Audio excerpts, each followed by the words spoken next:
Nearly there. Perfect. So, welcome everybody. Thanks a million for joining us. I'm just going to pull up our slides and we'll get going. So a little bit of an overview of today's workshop. So today's workshop is in conjunction with West Cork Education Centre. So thanks a million for having us on. Again, if anybody had any questions in related to the workshop, 2 seconds there now, my screen is frozen. Somebody's trying to get in. Oh yeah, perfect. So if anybody has any questions, I know some for different centres throughout the country as well. And then we have some separate people obviously that saw being advertised that wanted to jump on in. So thank you all for joining and taking the time out on the Monday evening. What we're going to do, and we're going to look at a wide range of topics, but just give you a little bit of an overview of where we operate with and what we do from our side. So I'm Una Buckley. I'm the founder of Blossom for Life, which works with a wide range of students, families, and then organisations and universities and schools across Ireland and the UK, specifically in the area of neurodiversity. So looking at dyslexia, dysgraphia, autism, dyscalculia, and a wide range of learning differences. Today's primarily workshop focus is around dyslexia, and that's the main area that we tend to operate in with most of our students. However, we have operated and work with lots of students in other areas. A little bit of an overview. We carry out some forms of classwork and camps. We do a secondary school program, and then we do various workshops and trainings for different organisations and whatever their needs are specifically around that area. We're very honoured to date to have worked with a number of different organisations, both in Ireland and do some work across the pond as well, which has been really great for us. And we do regular segments across some of the national and international radio stations around kind of state exam tips and study methods and a wide range of different tools that students can use. Again, as we mentioned, if you have any questions following on from the workshop or anything you're unsure about, please send us an email or get on to us directly or through our social media channels. We'd be happy to answer any queries or any questions. What I'll do, guys, is we do usually a bit of an interactive session. And what I'll do is I'll just leave this up on a screen for a second. If anybody wants to go on to either our Facebook or Instagram page, you'll see up our live poll question at the moment. And we have drafted some dyslexia awareness booklets and some study guide booklets actually in the last number of weeks that we're giving away for that interaction. So what I'll do is I'll park this, and if anybody wants to send me an email afterwards and when you found the question online, and then happy to send you the booklet, no problem. Again, we've regular updates and regular content in relation to booklets and different bits and pieces on our social media as well. So an overview of learning differences. There's a wide range of them, so can't fit them all onto one slide. And it is important to note that somebody that you may be working with, or yourself, or a child in a classroom, or an adult in a classroom, may have a combination of some of these areas. So it is important of different things to look out for. Again, we can't cover everything related to all of them, but this is a very much a whistle-stop tour. It's also important to note that everybody's coming at these from different angles. So maybe from a qualification basis, also maybe from a personal background, maybe as a parent or as a teacher. So we'll try and work on maybe some basic tools and then work our way up. Some may be already aware of some of these aspects and some mightn't. So just so we can get everybody on the same page, we'll come at it from the low level, let's say, and work from there. Obviously, dyslexia, dysgraphia, dyscalculia, ADHD, dyspraxia, executive functioning, and non-verbal learning disabilities or difficulties would be the kind of main areas that we would work with and see quite regularly, but it is not obviously finite to this list. So just a little bit of an overview now. By no means is this going to be a neuroscience lecture, because we'll be here for quite some time. But just a little bit of a background as to the processing, and particularly around memory and storage and information and retrieval. Because for most students, both young, old, whatever age demographic, whatever form of school we're looking at, we want to store and retain information. That's kind of ultimately where we're at with neurodiversity and with learning in general. So we store it in different parts, and each person stores it individually in their own way. And generally speaking, across the board, we have a left and a right brain. And students that maybe tend to operate in more of their right brain may have other strands of neurodiversity, but they may have fabulous other benefits too, such as the intuition, the creativity, the imagination. Very out of the box thinking can come from that part of our brain. But the left part of our brain is usually our metric in an educational context. So, how do we illustrate something onto a page? How do we write loads of pages? How do we write loads of paragraphs? How do we spell things correctly?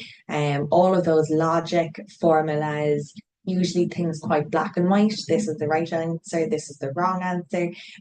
That's that side of the brain. And generally for people that may have elements of a learning difference, generally don't like that very clear cut. There's always elements for debate. Why does it need to be that way? Can it not be another way? Can it not be a combination of things? And usually maybe seeing a situation or a problem or a solution a little bit differently, which is often a great thing as well. So there's a lot of information on this slide. And again, feel free if you want to send me an email if you'd like a summary slide outline, we can send those on to people as well afterwards in the session. Dyslexia can be divided into maybe core areas. Again, this is kind of evolving through a huge element of research and development. And obviously today, what we know about dyslexia is so much more than what we did 5 or 10 years ago. So it's important to note that all of this research, all of this information is continuously evolving until we learn more about these areas. So it's really great to stay up to date with relevant information across maybe the British Dyslexia or Dyscalculia websites, and a wide range of European organisations have lots of up and coming research as well on them regularly. Generally speaking, some common things to look out for or signs or things to spot or areas of difficulty might be overlapping between organisational problems, getting ideas from their head onto a page, difficulties maybe telling time, that's maybe with both analog and digital watches, left and right confusion, getting lost, dates, times, alphabets, coordination, copying things down from the board, rereading, can't really remember different things that might have been said to them for instruction basis. Now, it's also important to note that somebody may have all of these and may get on great. Somebody may have none of these. Somebody may have little bits and bits and pieces, and then somebody may just have difficulties with the left and right, and they're not categorized as having a learning difference. And falling into that box. And for the wide range of parents and teachers that we would deal with very regularly, there's often a little bit of a self-diagnosis that goes on, or there's a little bit of, I'm not, but maybe somebody else at home is, and that's a very regular thing. However, it's usually a combination of different things kind of compiled together is kind of the easiest way that I try and explain it and look at it, because everybody tends to have maybe some difficulties in some areas. If they're having an off day, if they're tired, if they're going through a stressful period, they may forget aspects of these, but that doesn't mean them to have, a concrete, let's say, learning difference. So it's important to note where they manifest, how they manifest, and the level of impact that they have on a regular basis.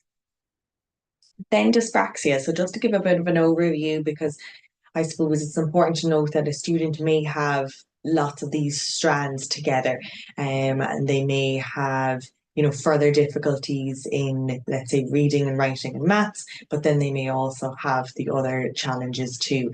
The dyspraxia is more linked to our fine and gross motor skills. This can stereotypically be seen through balance and coordination. Not always. A student doesn't have to, walk into a locker and trip over shoelaces for them to be common signs about dyspraxia, but they can be some of the kind of visual telling signs. Spatial awareness, and this mightn't actually develop until maybe we move through into secondary school, and we would see this a lot actually in students that are learning to drive.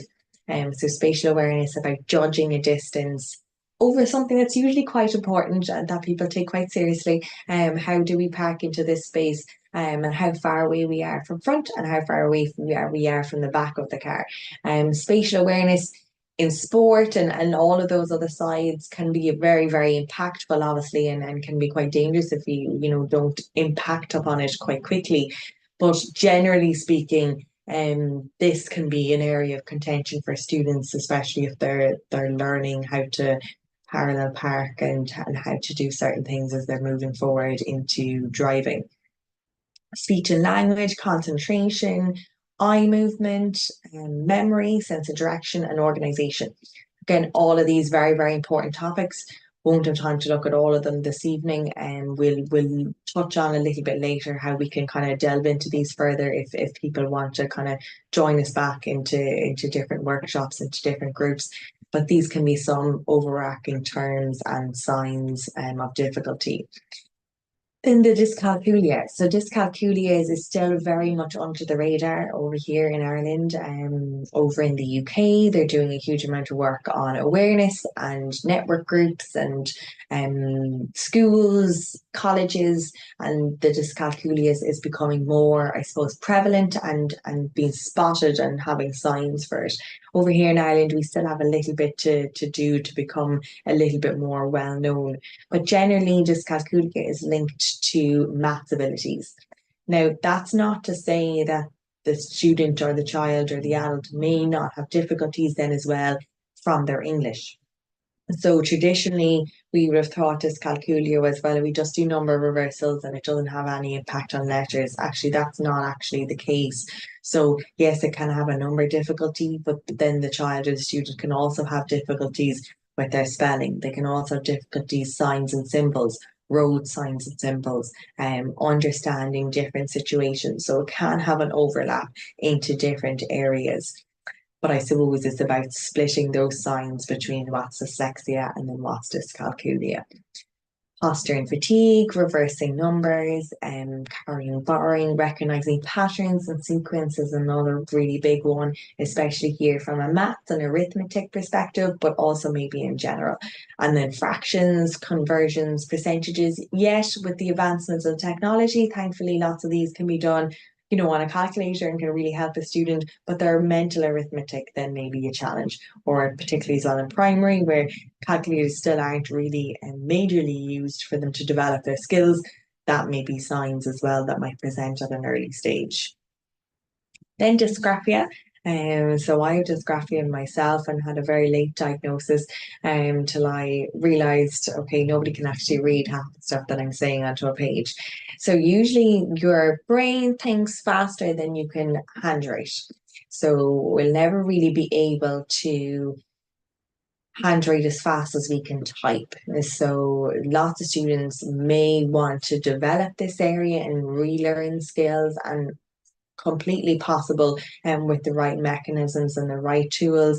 However, if a student is moving through state exams or there's a late diagnosis, generally speaking, a student will just move to a typing platform and try and illustrate their concept onto a page that way. But by no means do we need to move away fully from handwriting. It's just more a combined approach. Now we'll look a little bit on assistive technology today in some of our later slides, as some of our top assistive technology tips and platforms and strategies as well that may help in this area, but may also help for students with learning differences. So some practical things. So we'll move away from kind of the definition. Some practical classroom and home-based strategies. So generally speaking, these can apply interchangeably. So we can use them in school, we can use them at home. I know we've some teachers and we've lots of parents on, so lots can be a variety of uses. These are some of the main things we have found really useful. So in some of our workshops that we've delivered with schools, and then for lots of the parents and the students that we would deal with directly, these are some of kind of our top tips. By no means is this a finite list, and everybody kind of adds and takes away from that. I suppose it is really important to note that every student is really individualistic. So I suppose having that tailored approach to them is really the core use of what we do, but also of what's needed for them and their advancement. So trialing different things and figuring things out with the cooperation of a child or of the student can really help them advance. Some things might work for them, some mightn't. They may go through different stages where that's really useful now and then it's not really useful again for them. And it's about that kind of flexibility as well and change. So Dyslexia Front, quite easily accessible, can be downloaded online, became really big maybe 5, 10 years ago and used an awful lot in kind of educational centres and different practices, but it might not be applicable for everybody. I personally don't use Dyslexia Font. I don't have many kids that would opt for it even when they are typing. But there are particular font styles that might be a little bit more useful for certain students. Again, quite individualistic. If a student is typing, it's useful for them to kind of play around with, okay, how visually appealing do they want it to look on the page to them, and then obviously how clear it is for somebody else to correct it. Limiting white backgrounds. Definitely there's an awful lot of research that's been proving this over the last number of years with the growth of kind of the yellow and the blues and all of those different ranges of notebooks. And they now have the smaller versions as well for primary school. So they have the maths copybooks and the, let's say, handwriting books in different colours, which just breaks up the monotony as well, firstly, of just white page with a black text or blue text predominantly. But it also can change how we process and understand information. So for lots of our students, they will swear by using different colours for all their different types of study, or they'll have a different colour, yellow for this subject or blue for this subject, and that colour coordination as well can really help. Colour overlays. And we won't delve into a huge amount because this is, I suppose, something that's, up for further contention. It kind of has a crossover with different elements of visual stress and visual strain. But overlays have been proven to be quite useful for some students. So it's like a plastic see-through, let's say, page, give or take, really, and you'll put it over another page. And it also helps with line tracking. So it can be really useful as well if a student is consistently skipping sentences or skipping words. Quite easily to get online. They can be shipped in a wide range of colours, and you can get them in smaller, let's say in less than kind of A5 size, and then you can get them in a larger size as well. Then in terms of layout style, so I suppose it's never really too early to start looking at structure of answers. And when we have our younger kind of primary school children, they might not be using as much of comprehensions and answering the full questions and writing, a very, very detailed outline. And that's okay. But by the time we want to get to like fourth, fifth class, we do want to be working at, okay, how are we answering this question and how does it look together? Are we just answering it by giving the one-worded answers? Are we giving them a full structure sentence, or are we giving them a full structure sentence and a little bit more? So those tools help as well with the transition between primary and secondary, or between secondary and college, as to what's going to be expected when I move on to the next level in my education. How best do we prepare a student for that transition? Limiting the use of red pens for corrections, thankfully, has been massively helped through the pandemic with a wide range of online corrections, both for colleges and schools, that still takes place now, with the limit also obviously of paperwork, but also then the limit of kind of Xing things out and changing things out. This just really majorly affects somebody's self-esteem. If a child spends a huge amount of time on a body of work and then there's lines through this and this is moved and there's X's everywhere, which I would experience greatly in my own educational experience. It's just very demoralizing, and it's usually not as constructive. So it's about, okay, if we're correcting a piece of work, how best do I illustrate this feedback to the student so they can get the most out of it? Do I really need to correct all of their spellings? Do they also have a spelling and grammar waiver? And then how can I create those sandwich techniques of feedback? So we did really well at this. These are our areas to improve upon, and again, reinforcing the positives as well also. And sometimes that oral feedback, where possible with time, can be really useful for them as well, because sometimes we can't read teachers' handwriting, firstly. Secondly, they may not read it. if it's even written down. And then thirdly, they may interpret it totally differently. And again, if they have dyslexia or learning difference, maybe they're skipping words and they're coming up with their own rationale as to what they thought the teacher meant. So it's all about really how that's illustrated to them. There's no point in a teacher spending ages doing loads of corrections and giving amazing feedback, and it's not actually received in the way that they intended it to be. Then one instruction at a time, which can be a very tedious process for the person that's giving out the instructions. Again, this can vary depending upon the student's capabilities, and with practice and a range of techniques, this can develop. So it can move through and we do more and more instructions. But generally speaking, if we're in a classroom dynamic, we need a student to go off over to that building, bring back XYZ. There needs to be a strategy or a method behind that. So are we writing it down for them? Do they have visual cards? Do they have a picture in their head of where they need to go to get something? And usually it's a go there and come back, so it's not that distraction element that takes into play. Similarly, at home, if we're getting organized for soccer or for different activities, what few bits do we need to have in the bag? What order and sequence do we put them in is really vital. And then do they go back to the same place of where they found them? Which in some instances probably doesn't take place, but then that also impacts their concentration levels because they go off and try and find something. They then discover something else, and then everything gets a little bit jumbled along the way. Speaking slowly, not loudly, is usually an interesting one for most people to hear. Generally through maybe an older style, let's say, of kind of 20, 30 years ago, it might have been thought to kind of speak at a raised voice level, so then the student might understand us a little bit easier, or they might hear it differently. And that's not really the case through a lot of research, unless there is another element going on for the student. Generally speaking, they'll still hear it the same way. There actually may be more of an adverse effect if there's an element of noise attached, if they have noise sensitivity issues. So it's about how do we illustrate again that to the student so it can save you time as the person delivering the information, and it can also be effective for them, that they know what they need to do, or they know the task, or they know what they need to kind of action upon. Visual cues, movement breaks, and ongoing feedback. Again, I suppose some of those self-explanatory. We'd highly encourage movement breaks, and they've been growing rapidly over the last number of years in school systems, and for all age groups. People at work, people at desks, and even at adults. And there's so much research in the need for movement for our concentration and for our development. And so that hopefully will continue to develop and evolve.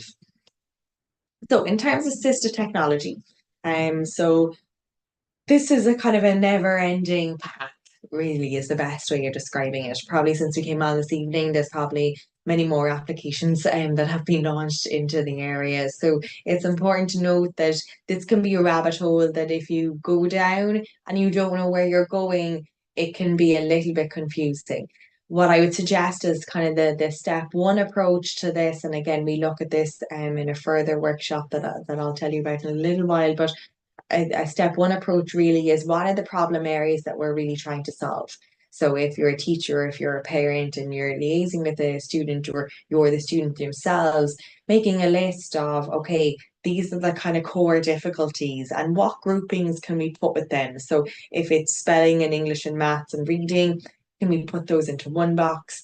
If there's organization, or if there's a different, let's say, challenges there, what boxes can we put things into? And then we kind of have a direction as to what we know we would like to find, instead of finding things as we look through stuff and be like, oh, well, that's useful, we'll try this, we'll try this. And then before you know it, you have a wide range of software and hardware, some which are actually quite expensive, and some which will never be used, and some will use a phone and tablet and iPad storage, and generally some won't be as effective for what you want them to do or what you want to be used for. We kind of keep a rule limit of about 3, maximum 4 applications at any given time. Now, again, these may change as we move through systems. So for instance, from a typing program basis, usually for younger students, the kind of early-ish primary all the way up to secondary, they may use, let's say, more of a NESI typing program. And then usually for our secondary school students and our college students, we would suggest more of the typing.coms. Now, again, they're just website based, so they're not things to download, but there may be an updated version as we move through into different cycles in the education system. But we don't want to have everything all there all at the one time. It just leads to confusion. Generally, more of it, then none of it gets done. So it's just more of an overwhelm. So read and write is kind of one of the existing, I think, kind of like poster assistive technology companies, still around today. But again, with the kind of advancement in Microsoft Office, this might not be used as much as maybe what it was previously. Read and write is particular software that you can put onto your computer, and it can read things out to you, can highlight text, but it can also do it from the internet base. And there's lots of other functionalities, and still quite useful as a tool, but again, maybe more useful previously than it is now. Live Skype Print, I think, is probably one of the coolest pieces of technology, and they haven't done a lot of kind of promotion as such over here yet. But it is used regularly by organizations and colleges that we would work with, lots of student space. So people that are taking a huge amount of notes on a regular basis, this can be really useful. So with the permission of the person, obviously, that you're recording from, or a lecture, which needs to give consent to that. It's like a very fancy dictaphone. It's kind of the easiest way of putting it, but it looks like a pen. So you can record the obviously the lecture or the note-taking session. You can then plug it in. You can transcribe notes, it puts them up digitally. It does a wide range of different tools, and very, very useful again in maybe in education or in a business setting where somebody has to jot down a lot of information quite quickly. Dragon, our speech to text and our text to speech software can be really useful. Now, again, this isn't implemented though in state exams or in college exams yet. So if this software is being used, which we would highly recommend lots of people to use to practice, particularly if they're getting a lot of essays or a lot of content work, and it still takes time to type, even with advancements in touch typing and practice, which would be important for students to do if they're hoping to type their exams, it still takes time to type a whole essay. So the dragon can again be used interchangeably with times of, if they have a sore hand, or, if they're having an off day or an off few days, to just dictate their answers into a Word document or into a different platform. And then that might speed up their homework and process a little bit easier. But generally speaking, if we're typing for exams, we'd want to be practicing typing as much as possible. Natural reader, browsing extensions, and the brain. So there's lots of different note-taking and mind map options. And again, we'll touch on this in a little while. Photomath, and then Luminosity, which we think is probably one of the coolest platforms there still is in existence. Luminosity is an American-based brain training software program. And there's a free and a paid version. So we'd have most of our students as part of our program on, either or of those sessions. We have loads of our older adults actually that really stick with this program. So it isn't majorly catered for a younger age demographic. It's generally kind of teenagers upwards, so there's no age limit from there. And what they do is every day they'll send you like 2 or 3 really quick, short I would say exercises, kind of like puzzles, and they're really engaging, though they're really active, and it's really well put together. So it doesn't have let's say a childish tendency or anything like that. It's very adult focused and driven. And then you track your metrics.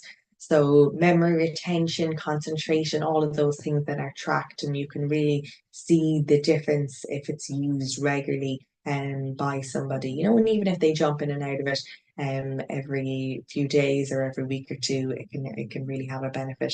I've been using it, I'd say, for the last probably maybe 15 years or so, on and off, but definitely highly recommend it, and I think it's really, really useful for our cognitive health. So as we mentioned, we can't I obviously jump into everything this evening, but we do have and how to help dyslexics workshop program. And this is available on our website, but if anybody has any questions about it, do get on to us. In here, we're kind of delving into lots of the areas in an awful lot more detail. And more importantly, we're looking at further advancements here on both health and well-being, spelling, reading, top kind of everyday strategies and tips about home and homework. So homework is still a major contention, and our aim, I suppose, as a system is to kind of be moving away from that as much as possible, or limiting that time space for homework. But we would still have students that may on average get an hour and a half to 2 hours homework a night. And it's about how do we kind of eliminate lots of that time, how are we smarter with our time, how do we get the most out of a student during those focus sessions, and then how do we prioritize very much so what activities do we need to get done, and how do we kind of move through them at ease while limiting any confusion or chaos. So again, we look at all those as more a practical strategy in that coursework. So a little bit overview on spellings. So I suppose spellings is kind of an area of contention for most of the population, regardless of differences or difficulties.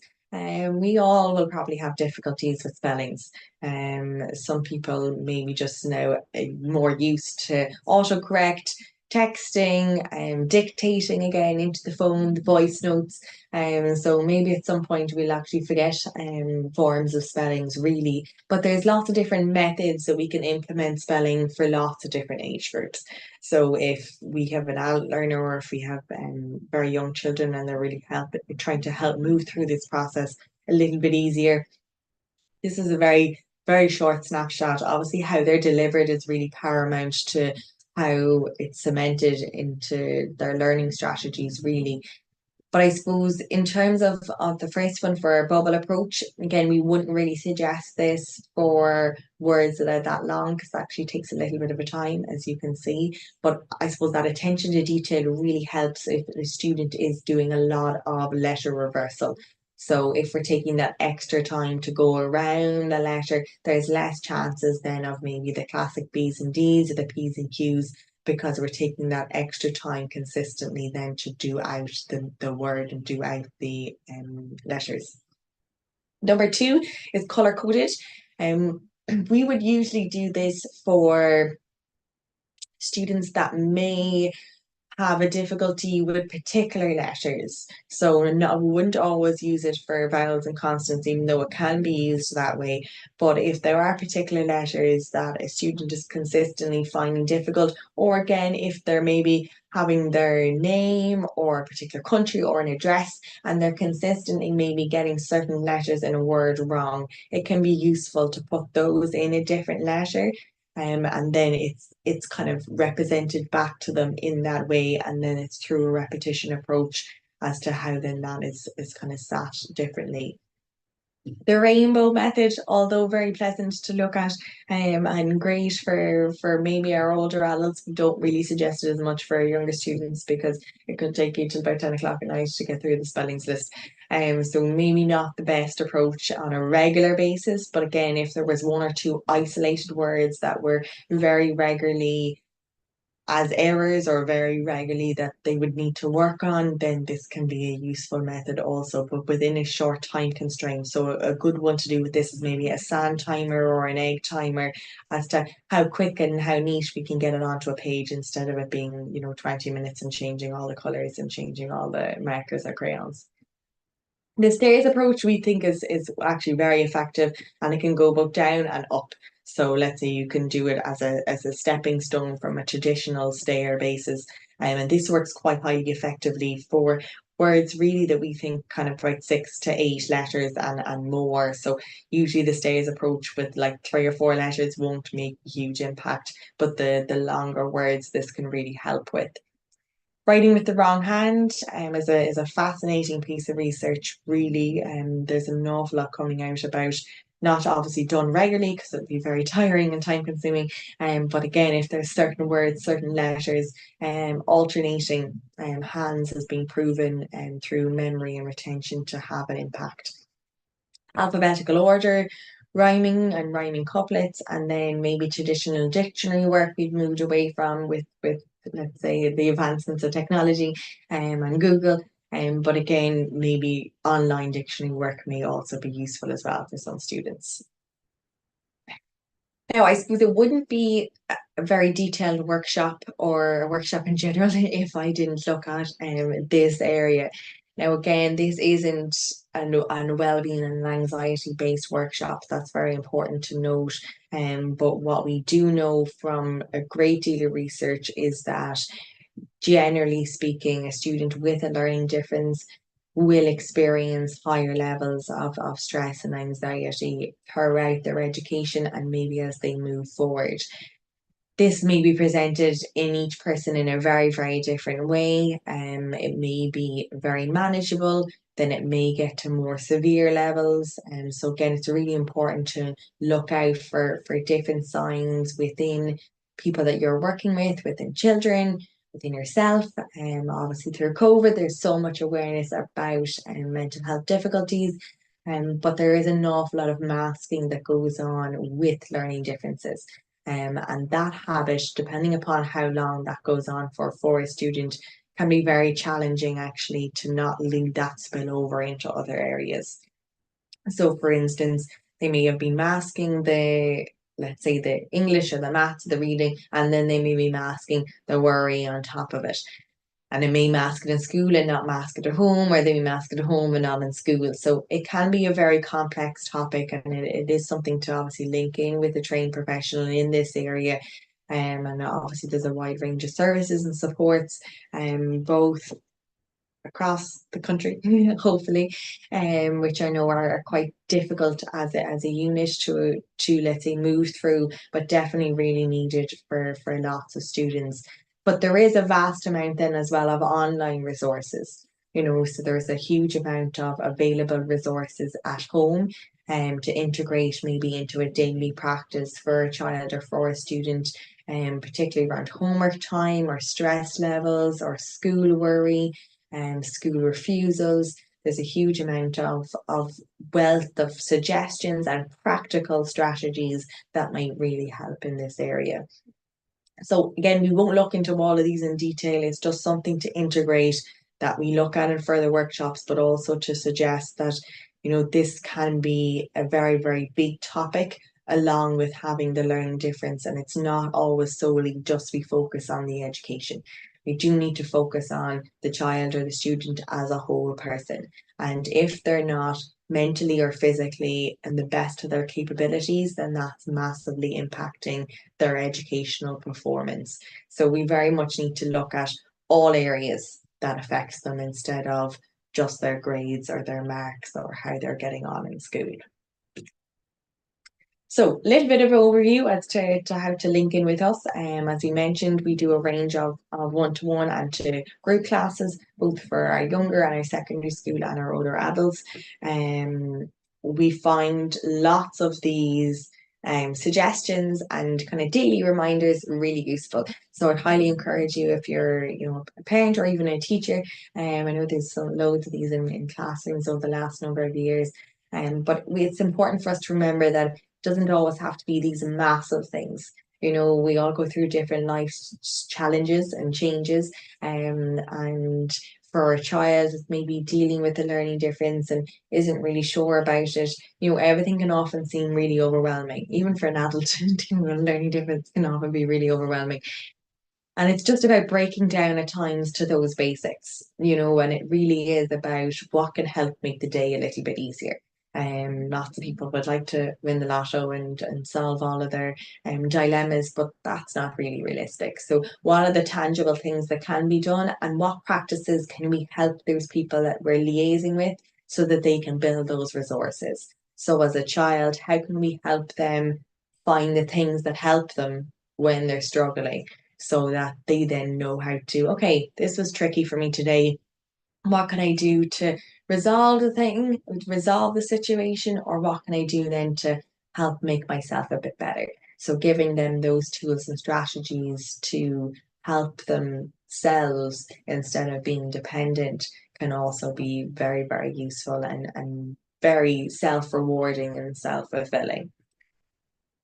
We have some summer camps, and we have our transition to secondary school workshop on program, obviously for anybody who's moving through. So what I'll do, guys, is we will just have a run through there. I've just some short feedback forms. So I'm just going to put them in the chat.